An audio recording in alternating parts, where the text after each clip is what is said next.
Seja muito bem-vindo a um programa Zine Negócios inédito para você, sempre com o apoio e o incentivo da Sicredi Assessoria Financeira e também da Crescento. Hoje eu recebo aqui ele, que é um homem de visão. Seja muito bem-vindo, Ricali. Como Beleza, é que você está? Alexandre, tudo bem, cara? Tudo jóia? Hoje nós vamos navegar aqui um pouco sobre a sua trajetória, que começa nas óticas do próprio pai, nas óticas Manchester, até hoje ser aí um franqueado das óticas Carol. Ricali, primeiramente eu queria saber qual é a sua primeira memória sobre empreender. Beleza, Alexandre. Bom, primeiro, cara, agradecer o convite, né? É um prazer estar aqui, bater esse papo, um papo mesmo, né, cara? Bem Exatamente. descontraído, né?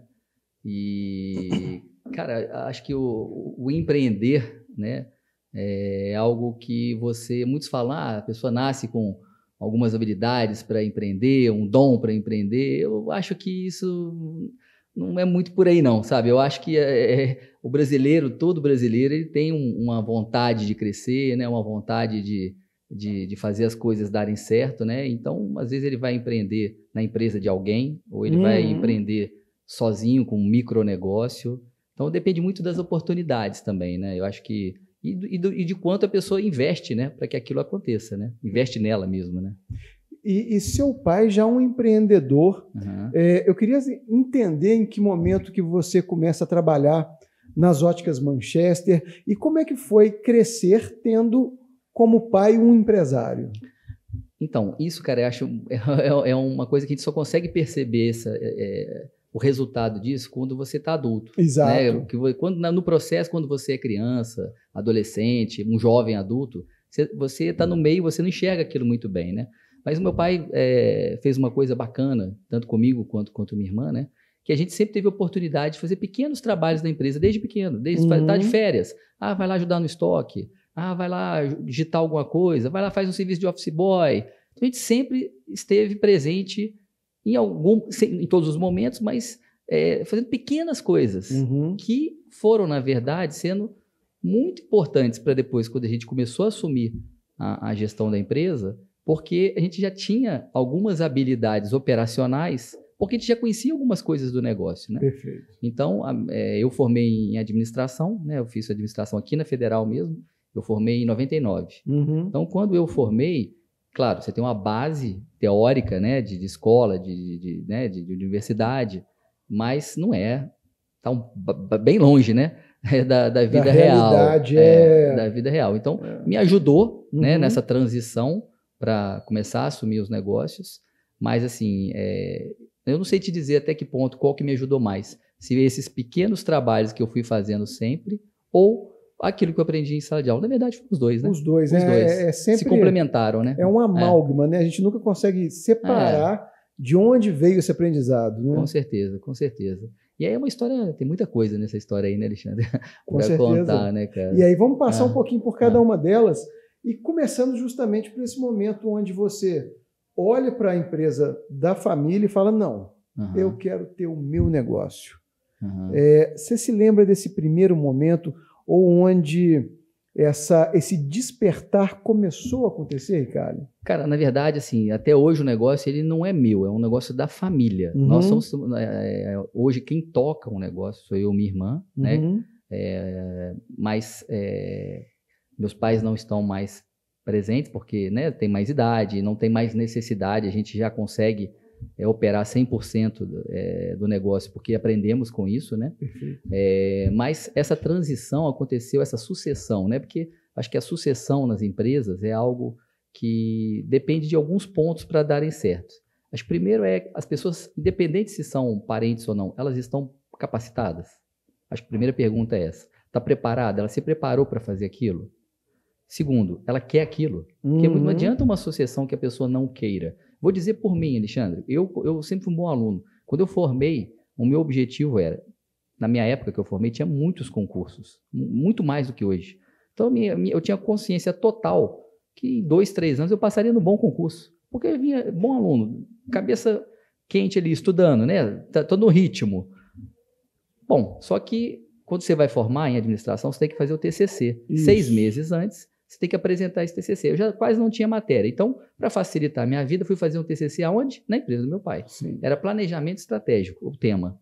Cara, quando eu fui ver, empresa pequena, né, tipo, bem pequena, meu pai tinha, naquele momento, ali, 2 lojas, com muita desorganização, sabe? Muita desorganização.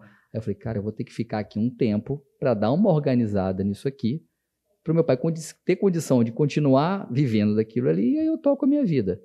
Bom, isso na teoria é lindo, maravilhoso, no papel você escreve, mas na realidade não foi nada disso que aconteceu. É outro papo, né? É outro papo. Quando cheguei lá, acaba que você vai se envolvendo, vai assumindo uma série de responsabilidades e foi ficando. E são 25 anos. É uma janela que se abriu com um TCC.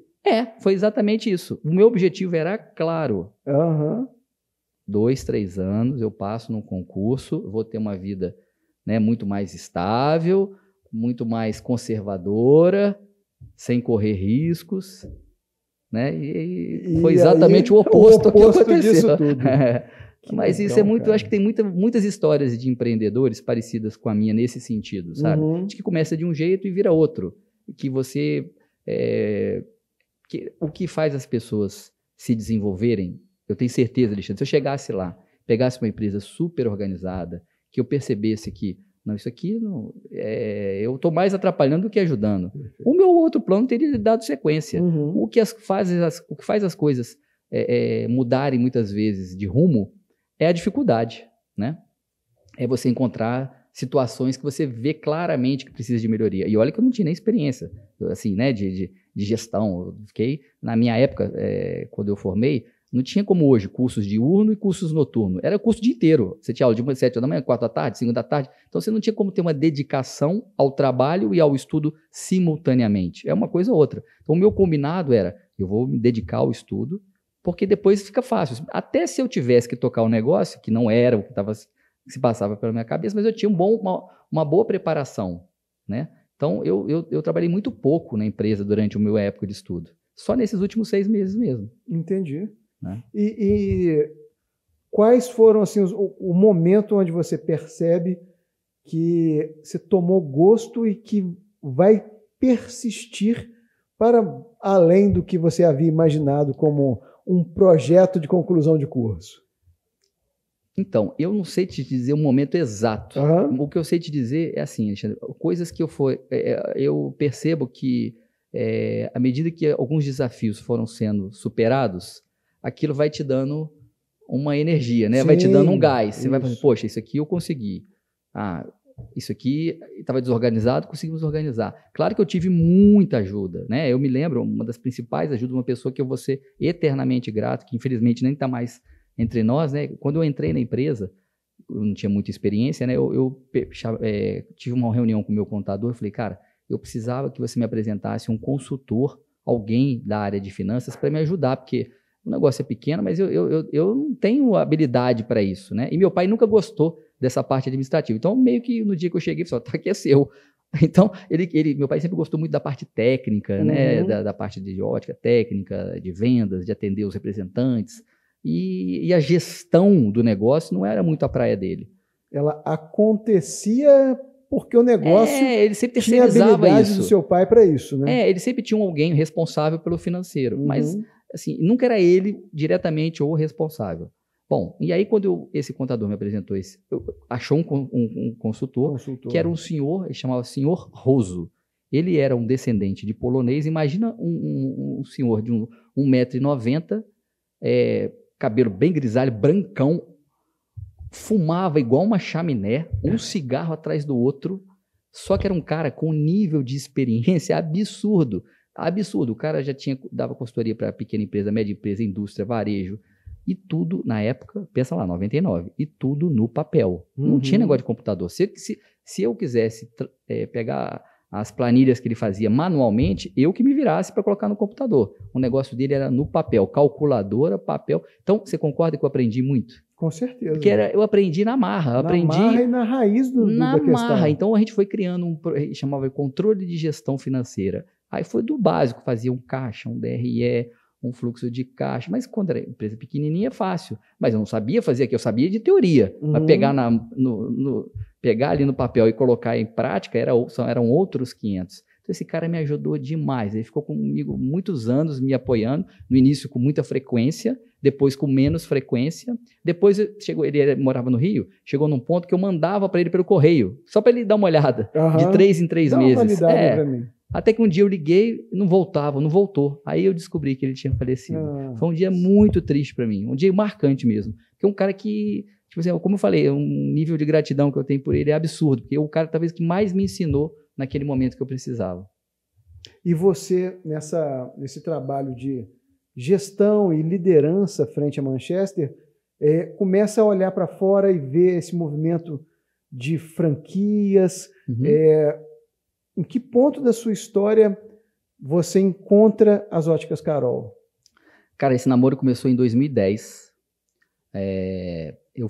Tem uma feira de ótica, a maior feira da América Latina, ela há muitos anos, ela é em São Paulo. Uma feira que organiza é a Biótica, que é a Associação Brasileira de Ótica, né, das indústrias de óticas. E eu estava na feira e vi um stand lá, Óticas Carol. Já sabia que era uma marca que estava começando a crescer no Brasil, franquia. Até então ela era presença no interior de São Paulo, pouquinho na capital e iniciando o trabalho, uma abertura no Rio de Janeiro. Só, a presença dela era essa. Tinha em torno de 200 e poucas lojas. Eu vi um stand, curioso que sou, entrei. Quando eu entro lá, encontro um amigo meu. Ricardo, isso aqui, o cara já me puxou pelo braço. Vem cá que eu vou te apresentar o CEO da Óticas Carol. Me apresentou, era um cara que chama Ronaldo, e não é mais o CEO, ele foi 10 anos CEO, Ronaldo Pereira. Esse cara, ele já era um cara que veio do ramo ótico, ele era um cara que ele foi presidente de uma indústria ótica chamada GO, então ele já tinha experiência no mercado, já tinha esse background dele de ótica, só que era de indústria, não era muito de varejo, mas era um cara muito respeitado. Aí ele me apresentou, eu já o conhecia assim de nome, não pessoalmente, e ele começou um papo. E ele falou, não, porque nós estamos querendo, não existia Óticas Carol em Minas, então ele queria, ele viu nisso um ponto interessante, né, de ser de repente um pioneiro ali em Minas. Só que isso, cara, levou 1 ano esse namoro, porque no meio disso minha mãe ficou doente, então, mas graças a Deus foi tudo bem, então deu uma esfriada na negociação. Em 1 ano a gente foi negociando para ver os prós e contras. Sim. Tinha muitos prós. Exemplo, eu teria muito mais prazo de pagamento com a maioria dos fornecedores, maiores descontos, uma mídia, na época a TV era muito forte, né? Uma mídia de TV que eu nunca teria condições de fazer, porque ela, como é franquia, tem um outro volume, né, de dinheiro que é aplicado, né? Até uma parte pela própria franquia. Enfim, eram muitos benefícios, mas tinha um grande risco, que era uma marca que já era conhecida na cidade, tradicionalíssima, de 1970 e poucos. Nós estamos falando de 2010. Trocar aquela marca por uma outra marca. Aí? Esse era o grande X da questão. O meu pai, que era o fundador, na primeira conversa ele falou que tinha que fazer. Eu que era o cara... É mesmo, É cara? mesmo, é mesmo. Eu que fui o cara que falei assim, não, mas peraí. Porque eu já sabia que a longevidade do negócio dependia muito mais de mim do que dele. Não, deixa eu estudar esse negócio direito, porque se eu fizer errado, depois eu que vou ficar na história como o cara que tomou a decisão errada. Mesmo meu pai apoiando, assim, dizendo que era para fazer, entendeu? Então, quando a gente decidiu fazer, né, a gente teve muito apoio da franquia, do Ronaldo na época, aí a Óticas Carol já tinha mais de 300 lojas nessa época, 1 ano depois, né, já tinha uma abertura de quase 100 lojas, já tinha uma presença bem mais forte no Rio. Só que você acredita que nós somos o primeiro franqueado do estado de Minas? É mesmo? A gente foi antes da capital ter um franqueado, né? Fomos nós. Então, assim... E a primeira loja de Juiz de Fora foi aonde? Foi na Galeria Pio X. Galeria Pio X. Foi na Galeria Pio X. E o que aconteceu, cara?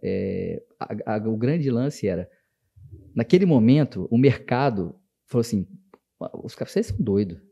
Você vai pagar royalty? Se vocês têm um negócio que não precisa, um negócio, né, que já deu certo, tradicional, esse era um questionamento. Segundo, cara, você vai abrir mão dessa marca para uma marca que ninguém conhece aqui. Só que a gente teve uma visão de que aquela marca iria crescer, que aquilo que estava se pagando, na verdade, não estava se pagando, porque o que estava tendo de vantagem financeira do outro lado, com desconto, com prazo, se pagava. Mas é porque quem está de fora não enxerga isso. Eu estou te falando, foi 1 ano estudando, né, fazendo conta, vendo a viabilidade, né? E, assim, a gente tomou essa decisão. E aí, quando a gente fez uma coisa interessante, na época a gente fez uma transição muito bem feita, mostrando para o cliente que a gente, né, agora éramos Óticas Carol, uma franquia, que o cliente teria tudo de bom que nós tínhamos, com vantagens que a gente nunca teria se não fôssemos uma franquia. Uhum. E foi muito bem sucedido, né, essa transição que a gente chama de conversão. De bandeira. Bacana. E daí até hoje já são quantos anos de relacionamento? Então, são 2011 para cá, são 13 anos, 13 né? anos. A franquia já passou por uma série de mudanças, né? Ela já foi, da época que eu entrei, ela já foi vendida foi vendida 3 vezes. Época de quando eu entrei até o momento. Até que o último comprador agora, que é uma empresa franco-italiana, esse Lor Luxótica, né? Provavelmente não vai se ter mais venda, porque é uma empresa do setor. Quem comprou é uma empresa do setor. Quem havia comprado antes eram investidores. Então, assim, você sabe que quando o investidor compra, tem um tempo de durabilidade. Vai durar um tempo, né? Ele para fazer subir ali. Exatamente. Vai ter sempre o objetivo de fazer uma venda para ter um ganho. Exato. Para essa empresa, não vai ter mais, porque eles são do setor, eles têm varejo no mundo inteiro, né? Óticas Carol no Brasil hoje são 1.500 lojas. Então, assim, dificilmente ela vai ser novamente vendida, né? Entendi. E como que se dá a relação entre esse modelo de franquia? Qual que é o papel da franqueadora e qual que é o papel do franqueado? Alexandre, cara, eu tenho muitos amigos, independente de ótica, que conversam comigo do mundo do franchising, né? Uhum. Eu sempre falo a mesma coisa, cara. Franquia tem uma coisa que ela é básica. Não importa se você está vendendo, seja o que for, pipoca, óculos, sapato, não importa. Serviço. Tem um conceito que ele é básico. Franquia de sucesso é franquia que o franqueado é feliz. É a franquia que o franqueado ele também é parceria. O franqueado é um ganha-ganha. Não pode ter ganho só do lado do franqueado, porque vai matar a franquia. E não pode ter ganho só do lado da franquia, porque vai matar o franqueado. Então, essa relação ela tem que ser muito equilibrada. O que torna-se complexo à medida que a franquia vai crescendo muito. Porque quanto mais a franquia cresce, mais franqueados envolvidos existem. Mais pessoas envolvidas, maior a complexidade. Então, assim, as diretrizes, o que tem que estar muito claro o que são os direitos e deveres de ambos os lados, né? Então, eu acho que assim, essa é uma parte fundamental nessa relação franquia e franqueado. Esse conceito de que tem que ser uma relação ganha-ganha. E claro, assim, vou dar exemplos assim que, às vezes, amigos meus falam assim, porque eu estou pensando em abrir uma franquia para minha esposa, para minha filha, para o meu filho. Bom, e muitos têm uma ideia de que, vou abrir uma franquia X, que é uma marca que já é conhecida, e vai ter um investimento tal, eu vou abrir aquilo lá e acabou. Fim de papo, o negócio vai dar certo.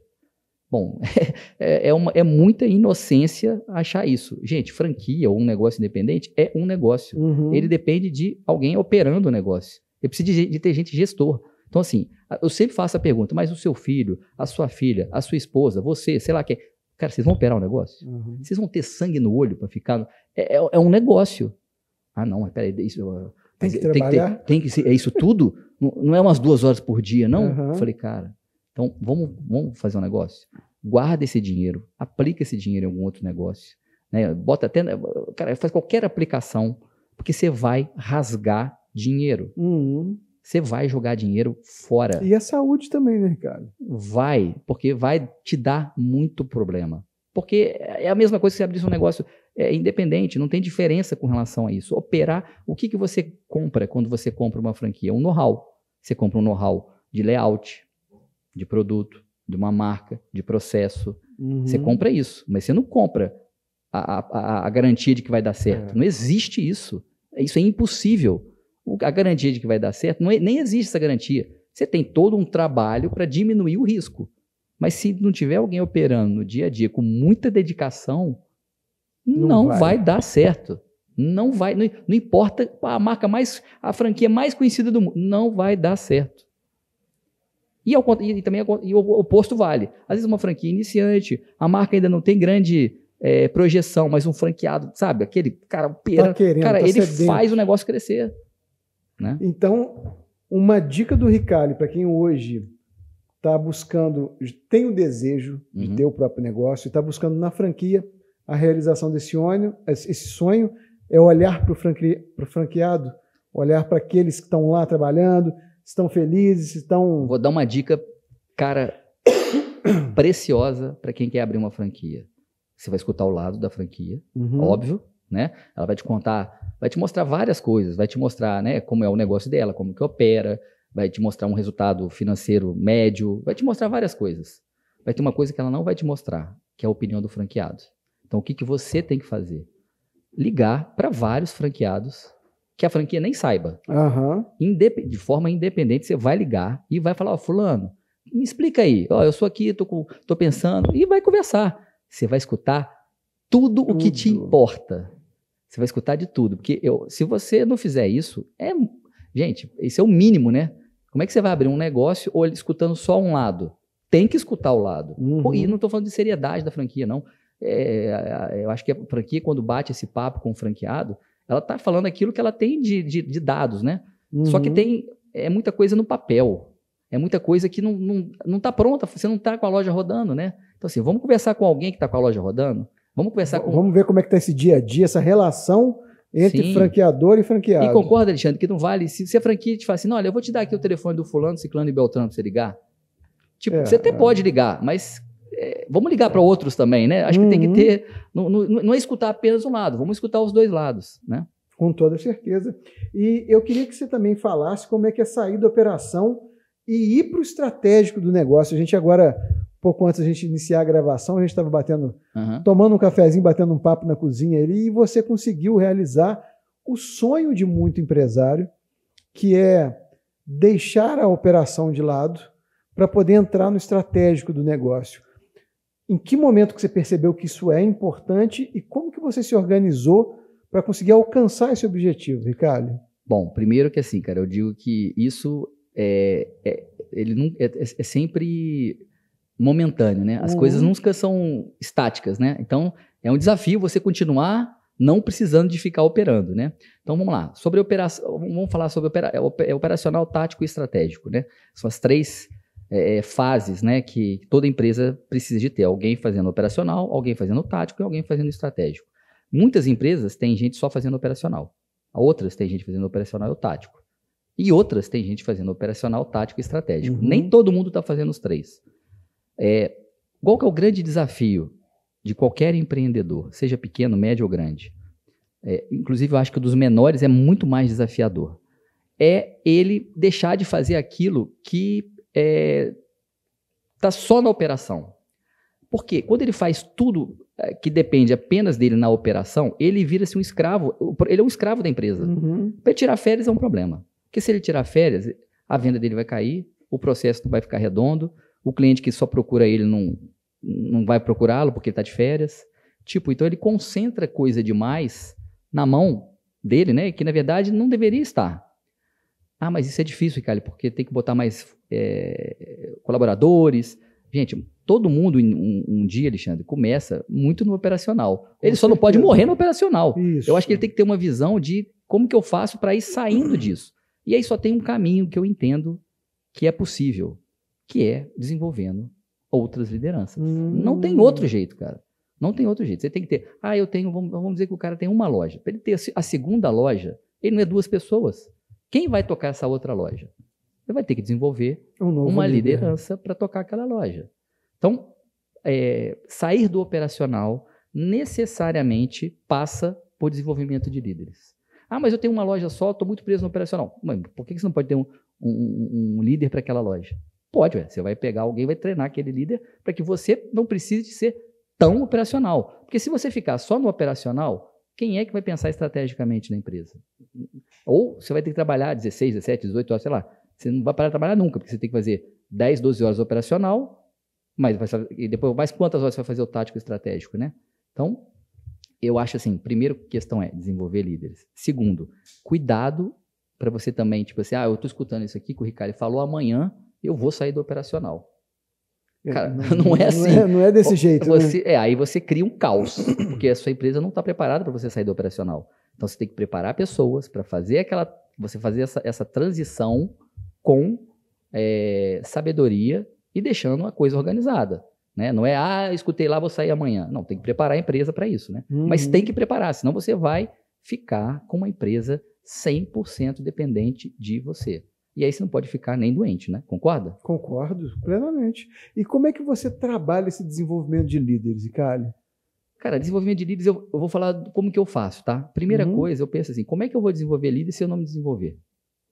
Cara, já começa um problema aí. Então, assim, a minha consciência é total que eu preciso ter o tempo inteiro, eu tenho que estar buscando tirar coelho da cartola. Eu chamo de coelho da cartola, que é, cara, quais são os aprendizados, os conhecimentos que hoje eu não tenho, que eu preciso de ter para desenvolver o meu time. Então, esse é o primeiro conceito. Vai ser através de livro, mentoria, consultoria, network, viagem para evento, conversa com parceiro. Você tem uma série de possibilidades de você formar o teu conteúdo. Na hora que você começa a se capacitar, você percebe. Você vai ver, cara, eu tô com mais ferramentas aqui em mãos. E aí fica muito mais fácil para você ser o principal desenvolvedor dos seus líderes. Porque os seus líderes, como eles estão muito no operacional, eles não têm o teu tempo. E muitos deles não têm nem, vamos dizer assim, o pensamento da importância que é de se desenvolver. Então você faz isso e começa a desenvolvê-los. À medida que você vai desenvolvendo os líderes, eles também vão criando essa consciência. Ele falou, olha, esse negócio, então, poxa, o Ricardo aprendeu isso, aprendeu aquilo, e ele não sabia. Está repassando para a gente, mas eu posso também fazer um curso aqui, um curso ali. Ricardo, olha, está tendo um negócio ali, será que a empresa paga metade? São possibilidades que vão acontecendo, né? E aí tem um detalhe que eu acho, que é assim, ó, se você é uma empresa que depende de ter muitos líderes, não basta você formar os líderes. Você tem que ficar sempre pensando nos líderes futuros. Então, comece a pensar em criar uma espécie de escola de líderes, para que, quando você precisar, você já tem algumas pessoas que já começaram um preparo, que não é do zero. Porque quando a gente precisa é assim, né? É da noite para o dia. Poxa, sai um gerente da minha loja, eu preciso de pôr um outro amanhã. Saiu hoje ou amanhã, tem que ter alguém lá, ué. E aí? Não é fácil, é um desafio muito complicado. A gente tem um conceito, Alexandre, que é assim, ó, não tem certo e nem tem errado, tá? Vou falar o que a gente faz. Eu nunca contratei um gerente externo. Assim, uma pessoa que venha de fora e entre para assumir a gerência da nossa loja. Por quê? Porque ele não conhece a minha cultura, a nossa forma de trabalhar. Ele não teve aquela carga de treinamento que os outros tiveram. Eu não sei como ele é, por melhor que seja uma seleção, um currículo, uma opinião de alguém com quem ele trabalhou, né? Uma indicação. Então, eu posso até contratar uma pessoa imaginando que em breve ela vai ser gerente, mas ela tem que trabalhar um tempo com a gente para entender isso. Então, qual que é o nosso formato? É pegar consultores, vendedores e prepará-los para serem gerentes. Então, a gente já teve pessoas que foram caixa, vendedor e hoje é gerente. Por quê? Porque eles tinham a capacidade para se desenvolver, o interesse, né? Porque tem isso também, né, Alexandre? Eu falo que treinar pessoas passa primeiro para as pessoas quererem ser treinadas. Sim. Não adianta você querer treinar pessoa que não quer ser treinada. Esse amadurecimento profissional, né? Cara, não adianta treinar pessoas que não querem ser treinadas. Elas estão ali sentadas, vamos dizer que você coloca ela numa sala de treinamento. Elas estão ali, 1 hora, 2 horas, entra no ouvido e sai no outro. Se você perguntar para ela, o que você escutou? Ela não sabe nem te dizer, porque ela está pensando em outra coisa. Mas você não vai deixar de treinar, porque tem pessoas que não querem ser treinadas. Né? Entendeu o que eu quis dizer? Então, tem que ter o treinamento, porque tem muitas outras pessoas que querem se desenvolver, né? E como que eu trabalho com mentoria? Você ainda você busca estar se atualizando em relação a isso? Qual a importância disso hoje para os seus negócios? Cara, a mentoria é assim, ó. O que é mentoria, Alexandre? É simples o conceito, cara. É alguém que conhece alguma coisa a mais do que você. Essa distância pode ser isso, pode ser isso, pode ser isso, pode ser isso, pode ser, né? Você está pagando para ter um conhecimento muito mais rápido que talvez se você levar anos. Sim. Basicamente, mentoria é isso. Uma boa mentoria, né? Você escolher um bom mentor. Na pandemia, vou dar um exemplo. Na pandemia, eu percebi que tinha muitos amigos franqueados do meu ramo, com muitas perguntas, indagações, dificuldades. Eu mesmo criei uma mentoria. Como eu fazia tanta mentoria, eu já sabia o passo a passo. Cara, e foi muito melhor do que eu imaginava. Eu fiz mentoria em grupo, né? Uhum. Eu fiz duas mentorias, uma engatada na outra, que eram muitas pessoas, eu achei melhor dividir. E foi muito natural, assim, eu fui convidando pelo WhatsApp, marcava um Zoom, explicava o que era, todo mundo, a maioria topava entrar. Cara, e assim, é a história quem ensina também aprende. Com toda certeza. Então eu aprendi muito ensinando aquilo, porque me fazia recordar alguns assuntos que é do meu dia a dia, mas de uma forma mais passo a passo, né? E o feedback que eu tive, cara, foi assim, sensacional, sensacional. Então, o que eu vejo é isso, que a mentoria, ela, para quem faz, é isso que eu expliquei, é esse ganho de tempo, e para quem aplica, tá achando que tá ensinando. Tá, você está ensinando, mas você também está aprendendo, principalmente quando é em grupo, né? Que você tem opiniões de outras pessoas, a troca de informações, a troca de network ali, né? É muito boa. Com toda certeza. E você, quando fala da relação entre o franqueado e a franquia, dessa relação de que ela tem que ser boa para os dois lados, isso me faz pensar também na relação com as instituições financeiras. Quando você busca trabalhar com cooperativismo financeiro, você consegue ter um atendimento que é totalmente diferenciado do que um banco tradicional, né? No cooperativismo financeiro, além de você ter a participação nas sobras no final do ano, que são o lucro que o banco teve ao longo do exercício, você deixa de ser uma conta, deixa de ser um número, para ter uma relação muito mais próxima com o seu gerente que te ouve, que te indica os produtos e serviços que a cooperativa tem que, de fato, podem atender você, e essa é uma premissa que o Sicredi, por exemplo, não abre mão, e que eu acho fundamental para quem está empreendendo, independente do tamanho da empresa, né? Seja um microempresário, seja uma empresa já de um porte médio, poder ter essa assessoria faz toda a diferença. Como é que é a sua relação com as instituições financeiras? Por acaso, cara, a gente trabalha, nossos principais parceiros são cooperativas. E sabe por quê? Não tem nada a ver apenas com os produtos oferecidos, que são muito similares, Sim, mas com o trato humano. Exato. É tipo assim, é totalmente diferente do banco tradicional. Então a gente optou em trabalhar muito com cooperativas pela relação que a gente tem com as gerências. É bem diferente. É próximo, próximo. É muito mais fácil de trocar ideia, né, e conseguir escolher os melhores caminhos, que de difícil basta o nosso dia a dia, né? Com certeza, com certeza. E quem também tem um interesse muito grande nas relações humanas é a Crescento, que é uma consultoria financeira, e a gente tem um quadro novo no nosso programa de negócios, que é o CPF por trás do CNPJ. Roda a vinheta aí.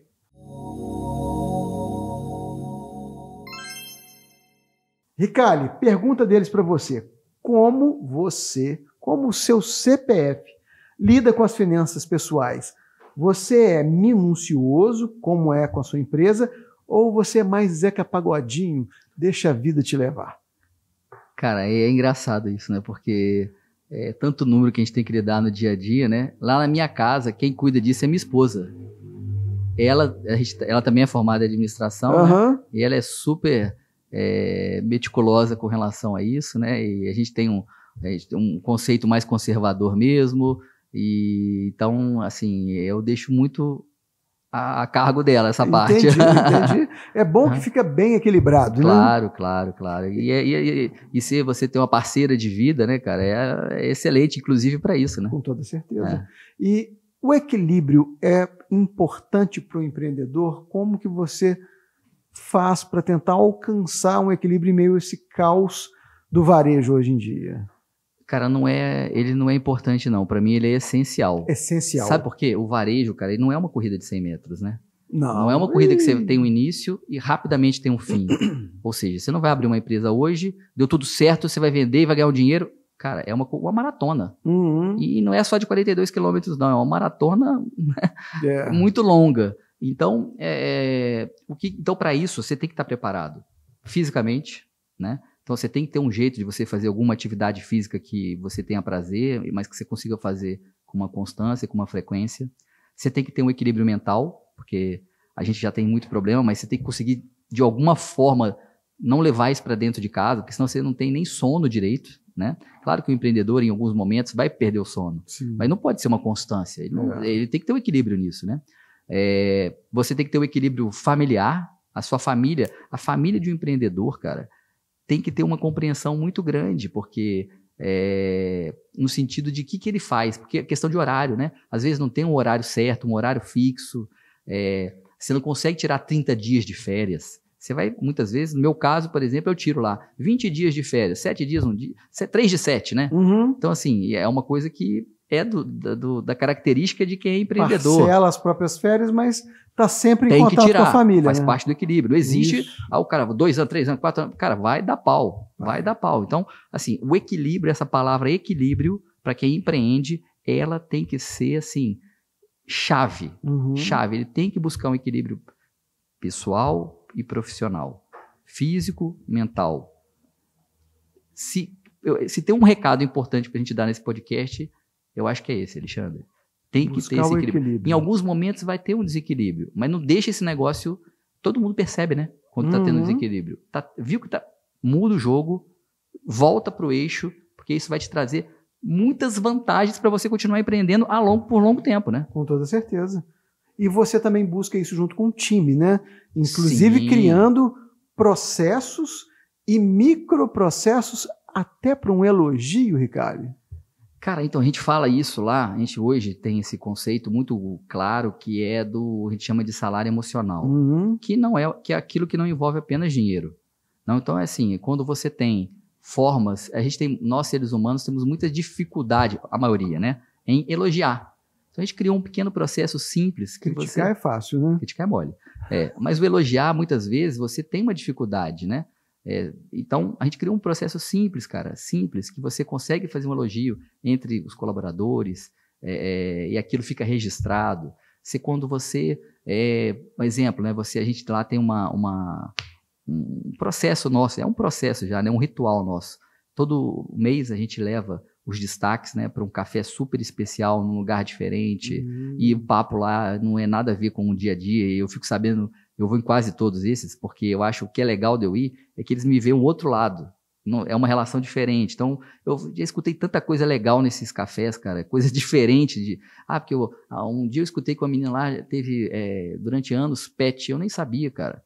Então, assim, são coisas que você vai descobrindo ali no papos, assim, é muito legal, cara, é muito legal. Outra coisa que a gente... Você tem uma fera dentro de casa, né? Tenho, nossa, uma fera gigante, né? Um Yorkshire lá, o Dodge. Muito legal, muito legal ele. Achou uma gracinha. E, cara, então assim, eu acho que tem que estar muito pensando em coisas que você pode fazer na empresa que não envolvam... São muitas coisas, né? Que você pode ter que botar a cabeça para pensar. Tem que ter a cabeça estratégica, né? Que você vai fazendo, que não envolve a grana, mas que envolve...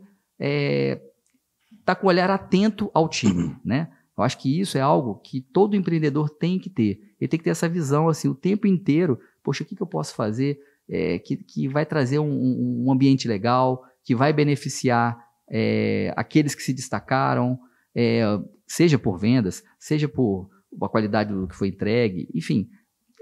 Tem essa cabeça pensando não apenas no salário financeiro, final, né? Que claro que é importante, mas no salário emocional. Acho que trazer e hoje no mundo pós-pandemia, né, que a questão mental foi modificada, né? Então isso ainda tem mais importância ainda, né? E você tem funcionários que já estão com você lá há muito tempo e fazendo upgrades na carreira dentro das Óticas Carol, né? A gente é uma empresa pequena, né? Mas existe uma escala, assim, de que a pessoa pode ir crescendo, né? Acho que até já falei aqui, mas já tivemos pessoas lá que entraram como caixa, vendedor e gerente. Passou por todas as fases. Porque para nós, assim, o que importa não é muito a função que ela está, e sim o quanto ela é comprometida, o quanto ela é dedicada, o quanto ela tem vontade de querer crescer. Isso é o que tem mais valor. Tecnicamente, Alexandre, todo mundo aprende, cara. Você ensina. A questão comportamental que é o complexo, né? Eu sempre falo, é difícil as empresas mandarem as pessoas embora. Quem manda as pessoas embora são as próprias pessoas. São os comportamentos das pessoas, né? Então, assim, pode ver, cara, todo mundo que é contratado, quando ele é demitido, dificilmente é por uma questão técnica. É quase sempre ligado a uma questão comportamental. Então, a gente está sempre muito atento a esses comportamentos na empresa, porque são essas pessoas que tem que ter um olhar diferente. Sabe a história de turnover? O pessoal fala muito de turnover. Não, turnover é muito importante. Turnover é um negócio preocupante. E eu vou te falar, cara, eu me preocupo muito com turnover. Sim, mas de quem? Daqueles que não podem sair da empresa. Desses caras que fazem a diferença. Concorda? Esse é o turnover perigoso. Esse turnover é o que você tem que estar mais atento. Como reter, né? Como reter esses talentos que tem na sua empresa. Porque os que não são talentos são fáceis de ser substituídos. Inclusive, quando um desses é substituído, você tem chance de que entre talento. Sim, é verdade. Tem uma pergunta, cara, que eu vi do Bruno Nardoni recentemente, muito interessante, que ele perguntou o seguinte: você recontrataria com firmeza, com segurança, todos os seus atuais colaboradores? Cara, é um negócio para pensar. Todo mundo deveria fazer uma reflexão sobre essa pergunta. Porque se a resposta for sim, cara, ou se for sim para a maioria, você está no caminho certo. Se for não para a maioria, tem algum negócio errado aí. Interessante a provocação.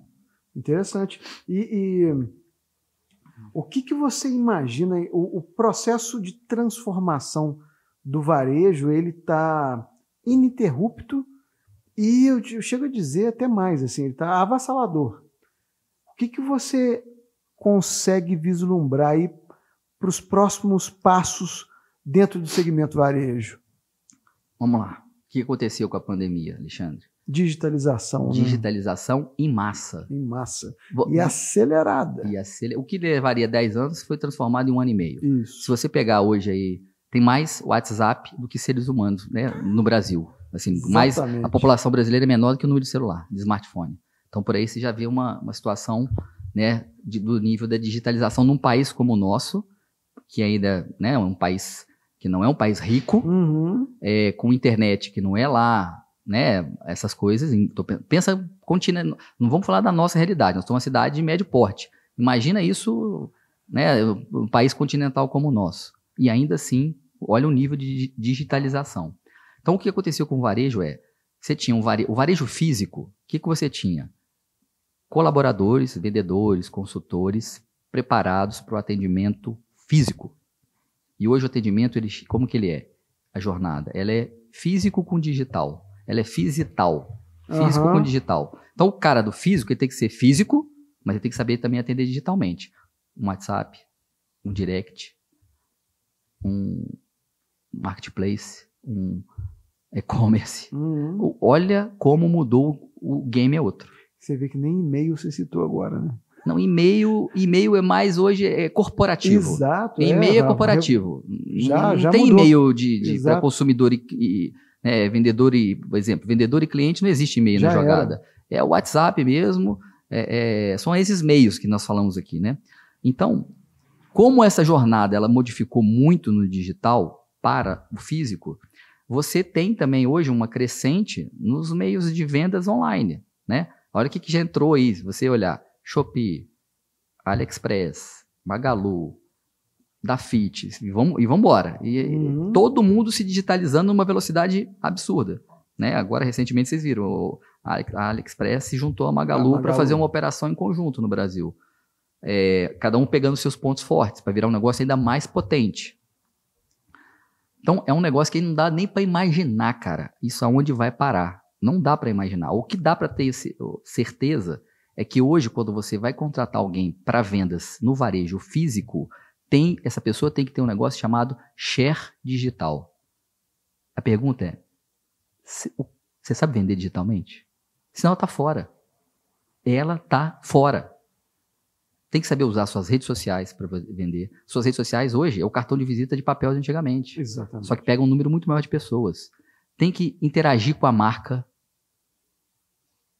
A pessoa assim, às vezes eu me sinto, cara, um pouco dinossauro.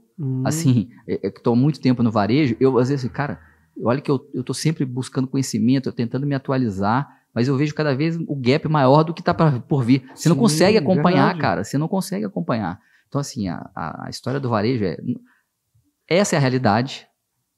Não adianta você virar as costas para ela. Não, uma hora essa internet vai cair, vai voltar tudo. Não vai existir isso. Então, não vire as costas, tente se atualizar, faça com que o seu time se atualize e vai pro jogo. e vai pro jogo. Lembrando que o jogo mudou, né? E você também gosta de ler? Tem um hábito da leitura, Ricardo? Cara, então, eu sou muito do visual. Então, para mim, assim, funciona muito. Como é que eu gosto de trabalhar a minha parte de leitura, né? Falei que eu faço muita mentoria, muito curso. Eu tenho um esquema que é muito bom para mim, que vou lá, assistir uma mentoria, estou assistindo. Ao mesmo tempo, eu estou anotando. Eu faço os meus resumos. Então, eu devo ter uma quantidade absurda, cara, de resumo, de aulas, de mentoria. Para ajudar a memorizar. Para me ajudar a memorizar, e dali já fica fácil para montar um treinamento. Né? Vou fazer um treinamento para o time de liderança ou de vendas, ou, sei lá, para o pessoal do back-office. Como eu já venho fazendo, já está meio que... Concorda que é só transformar aquilo ali depois em slides, então, assim, num PDF. Então, até para isso eu ganho tempo, né? Com toda certeza. Então, assim, eu tenho muito esse hábito. E o que eu leio muito, cara, é livro direcionado para empreendedorismo mesmo, né? Sempre buscando alguma coisa que... Eu penso assim, cara, o meu tempo é tão valioso, eu tenho que tentar ler alguma coisa que vai me ajudar. Um livro, um romance, uma ficção, cara, na minha cabeça não rola, não. Não vai te desconectar, né? Pra mim não funciona muito, não, cara. Eu não vou ter muita paciência para aquilo. Eu vou tentar alguma coisa que vai me trazer alguma coisa para me agregar mesmo, sabe? No mundo corporativo, você teria alguns nomes para indicar para nossa audiência seguir, procurar alguma palestra? Cara, para varejo, tem uns caras que tem que seguir, Um chama Dino Geno. Tem que seguir esse cara. Esse cara é muito bom de varejo. É gringo ou nacional? Nacional. Dino Geno. Um outro cara nacional muito bom também para vendas, se chama João Laurentino. Cara muito bom para vendas. Deixa eu ver quem mais que eu acho que é interessante a gente seguir de varejo. Cara, tem um cara que ele nem tem tanta presença assim de redes sociais, mas quando tiver uma palestra, para quem é do mundo de franchise, tem que ir. Ele chama Adir Ribeiro. Cara, é um cara assim, especialista em formatação de franquia. O cara sabe muito de franquia, né? Então tem alguns, acho que quem é do varejo, o cara tem que pesquisar, né, os caras que trazem assuntos relevantes de varejo, né? E outra coisa que o cara tem que ter sempre atento é assim, como eu falei, que hoje com inteligência artificial, né, eu fico muito ligado assim, qual é a inteligência artificial que, cara, me agrega? Alguma de CRM, alguma que eu possa agregar no meu atendimento pelo WhatsApp. Hoje tem que pensar em coisas que vão trazer benefício para aquilo que você já faz. Né? A inteligência artificial ano passado era um lance, você deve lembrar que todo mundo estava falando assim, agora as pessoas vão ter acesso à inteligência artificial através do GPT, do site GPT. Era acesso. Cara, hoje não tem negócio de acesso, todo mundo tem acesso. Agora é aplicabilidade, né? O que eu pego, que eu aplico no meu negócio. Que diferença isso faz no meu negócio? Hoje já é aplicabilidade. O próximo passo eu acho que vai ser assim, briga entre as aplicabilidades. Tipo assim, vai ser, sabe, tem qual desses aqui é o melhor custo-benefício. Ou a transaplicabilidade, né? Como que uma inteligência artificial vai jogar uma bola mais redonda para uma segunda te entregar um benefício ainda maior do que o uso de apenas uma ferramenta. E que, na verdade, você concorda que a gente não consegue nem enxergar, tipo, daqui a 3 anos? Não, é impossível. Cara, é impossível. Se você olhar do ano passado para esse ano... É como olhar para o início da internet e impossível de se imaginar que a comunicação através de GPS mais o uso do celular ia nos prover o Waze. Sim. Né, que hoje monitora através dos nossos smartphones o tráfego, de informar se a via está cheia, está vazia, enfim. Então é inviável conseguir olhar para frente e falar vai ser isso, vai ser aquilo. Cara, dá para observar uma tendência ou outra. E eu que sou de uma época, né, mais antiga, cara, o meu Waze lá do antigo era o guia 4 rodas. Guia 4 rodas. Meu irmão, um negócio desse tamanho, cara. Você achar... Mas era isso. Era o que tinha de melhor. Ô, Ricardo, me conta uma coisa. Já teve a oportunidade de usar o Ray-Ban Meta? Cara, então, o Ray-Ban Meta ainda não está liberado no Brasil. No Brasil, Quem né? tá com ele tem um gato junto, né? Tem algum desbloqueio ali, uma VPN. Trouxe de lá. Para ele poder funcionar. Exatamente. Mas já teve a oportunidade de ver? O que você achou aí dessa inovação? Cara, eu vi ele há bastante tempo atrás. Em 2017 eu tive oportunidade de estar na Luxótica lá fora. E lá eles já tinham, né? Então a gente pôde ver o funcionamento. Ele era assim, não estava tão evoluído quanto agora, ele tinha menos funções do que tem hoje, mas é uma evolução, né? Uhum. Você, imagina, ele já está integrado hoje, né? As redes sociais, a tirar foto, tem som, assim, vai virando uma coisa só, né? Exato. Você vai substituindo, né? As coisas vão se tornando cada vez menores, né? E com mais funções, né?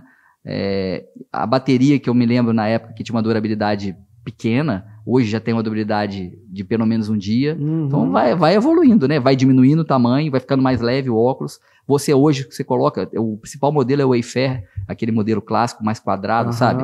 Cara, não dá para saber se você colocar o original, né? Um do lado do outro, cara, é pouquíssima diferença. É a câmerazinha, que é uma bolinha aqui, que é diferente, mas é muito parecido. Pega os dois da mesma cor. Então, assim, bacana. E o peso e outra coisa, né?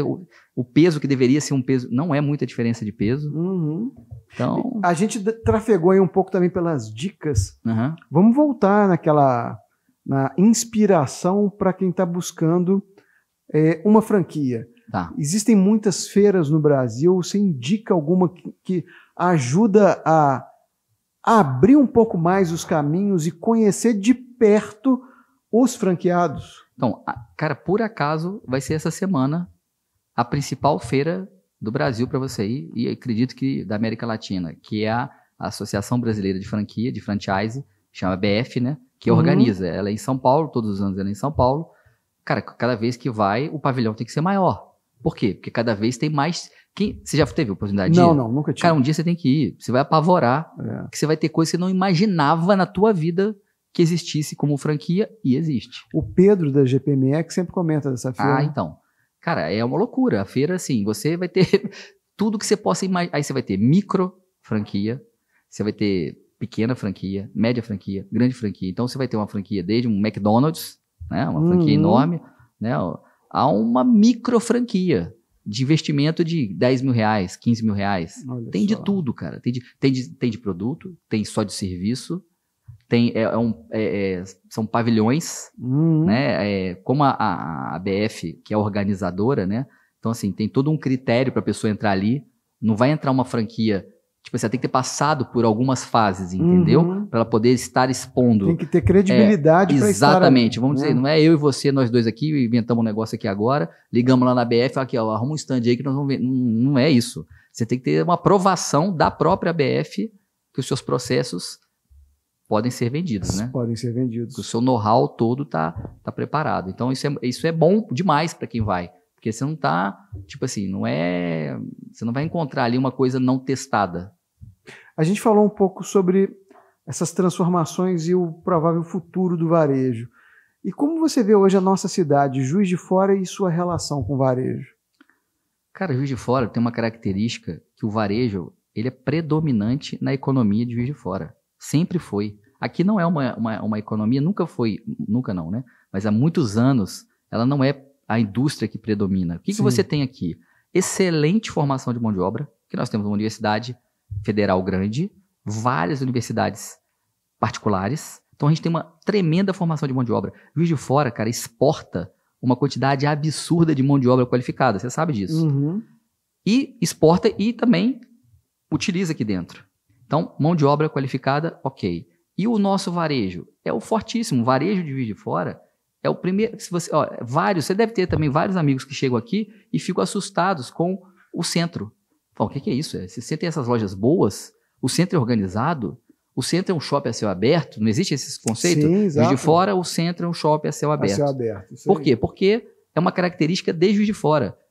Pouquíssimas cidades têm... O que acontece nas cidades de médio porte e porte? Quanto maior o porte, você mais vê isso. Um centro muito popular, inseguro, perigoso, e o varejo acontecendo nos shoppings. Juiz de Fora ainda não é assim. Tem os shoppings, mas se você considerar o centro, ele ele divide as atenções com os shoppings. E o centro está tendo uma revitalização agora muito bacana. Tem novas empresas de alimentos e bebidas investindo no centro, o que eu acredito que vai causar uma longevidade nesse essa raiz juiz-forana de ter essa pluralidade no centro da cidade? Cara, você falou um negócio que eu vou te comentar, a gente eu nem sei se você sabia disso, né? Eu faço parte da direção, a gente criou uma associação na Rua São João. Sei. E por acaso eu faço parte dessa direção, estou ali ajudando, né? Cara, a gente em um ano, começamos em maio do ano passado, vai fazer um ano e pouquinho, a gente conseguiu, cara, transformar positivamente a Rua São João em um centro de atratividade. A gente faz eventos, a gente conseguiu o apoio da prefeitura em melhorar a calçada, pintamos os postes, conseguimos na época do Natal trazer um pouco do Natal, a iluminação para nossa rua. E estamos buscando mais melhor. Caixa de presente maravilhosa lá. Cara, fizemos agora. Vocês viram um evento que a gente fez no Dia dos Namorados? Cara, coraçãozinho. Bombou, cara, aquele evento. Botamos os corações, as pessoas iam lá, tiravam foto, né? Que a gente colocou lá um stand lá para tirar foto. Cara, um negócio com o quê? Não é que a diretoria que fez isso, é a força dos associados. Sim. Hoje nós temos uns 40 e poucos associados que pagam uma mensalidade ali pequena, mas que o pequeno somado de todo mundo é transformador. É transformador. A gente consegue, com muito dedicação da diretoria, assim, em usar bem esse recurso. E, cara, a gente está buscando coisas aí, esperem que as notícias vão ser boas para a Rua São João, tá? A gente tem coisa aí no projeto para acontecer que vai, cara, modificar a visão do centro de Juiz de Fora. Nós vamos ser um case, nós já estamos sendo, mas a gente vai ser um case para todas as ruas de Juiz de Fora. Isso tem tudo a ver com essa revitalização do centro. Pô, muito legal. Muito legal mesmo, cara. A gente tem uma pessoa lá, a Cláudia, que até vou citá-la aqui, porque ela é a proprietária ali da Caricatura super tradicional. Poxa. Cara, a Cláudia é uma pessoa sensacional, tomando muito à frente disso, cara. Uma pessoa hiper dedicada. Você tem uma ideia, Alexandre? A gente, organicamente, o Instagram da Rua São João hoje tem 50 mil seguidores. Olha. Em um ano, cara. Um ano. Sem botar um centavo de funcionamento. Muito bom, hein? Impressionante, cara. Muito bom, sensacional. Ô, Ricardo, a gente está chegando ao final do nosso bate-papo. Acho que ele serve como um grande farol para quem está buscando aí uma mudança de carreira, está buscando aí colocar aquelas finanças em aplicação numa franquia, mudar de vida, claro, desde que leve em conta ótimos alertas que você propôs aqui, de entender que a franqueabilidade de um negócio não quer dizer que ele vai andar sozinho, né, Ricardo? Em hipótese alguma. Acho que isso aqui... Em hipótese alguma. Eu tenho que deixar esse recado claro. Por favor, fala para a nossa audiência. Não existe nenhuma franquia que você vai abrir e que vai tocar sozinho, que o negócio vai acontecer sozinho. Ele precisa de pessoas operando no dia a dia aquele negócio. Até a máquina de bichinho. Até a máquina de bichinho. Tem que ter alguém para ir lá e repor o bichinho. Com certeza. Não é? Com certeza. Não Alexandre. tem jeito. Ô, Ricardo, muitíssimo obrigado pela oportunidade da gente poder bater esse papo de forma leve, descontraída. Sim. E com muita clareza aí para quem está buscando se recolocar na carreira. Cara, eu que agradeço a oportunidade, assim, falar para mim sobre empreendedorismo, sobre franquia é muito natural, porque é o que eu vivo, né? E espero realmente ter podido contribuir para aqueles que estão nos escutando, né? Pensando em empreender, ou aqueles que já empreendem, né? E que possam ter aí sucesso, né, na sua jornada, que é uma jornada, como eu disse, é uma maratona, né? Com certeza. As redes sociais das Óticas Carol. Então, nossas redes sociais é Óticas Carol JF. A minha pessoal é @Ricali Rodrigues. E eu boto sempre uns conteúdos bem direcionados para empreendedorismo. É bem legal. Quem quiser continuar aí se inspirando através do seu dia a dia, é só te seguir. Só me seguir. Eu agora estou me especializando em lives. Faço várias lives com vários amigos, assim, que trazem muito conteúdo. E amanhã, inclusive, tem uma live. Muito bom. E muito obrigado a você também pela sua audiência, por estar acompanhando o programa Zine Negócios. Assim como o Ricardo deu a dica aqui, eu vou aproveitar também para você seguir o Zine Negócios no Instagram, que nosso bate-papo continua por lá, sempre com uma curadoria de conteúdos empreendedores e a agenda de eventos empreendedores da cidade também, que está cada vez mais em ascensão. E se você está nos ouvindo no Spotify, muito obrigado. Se está nos assistindo aqui no YouTube, lembre-se de inscrever-se no nosso canal e de deixar um curtir aqui para que esse conteúdo alcance cada vez mais pessoas a Crescento e a Sicredi, nossos patrocinadores, meu muito obrigado, e até o próximo programa Zine Negócios. Valeu! Valeu!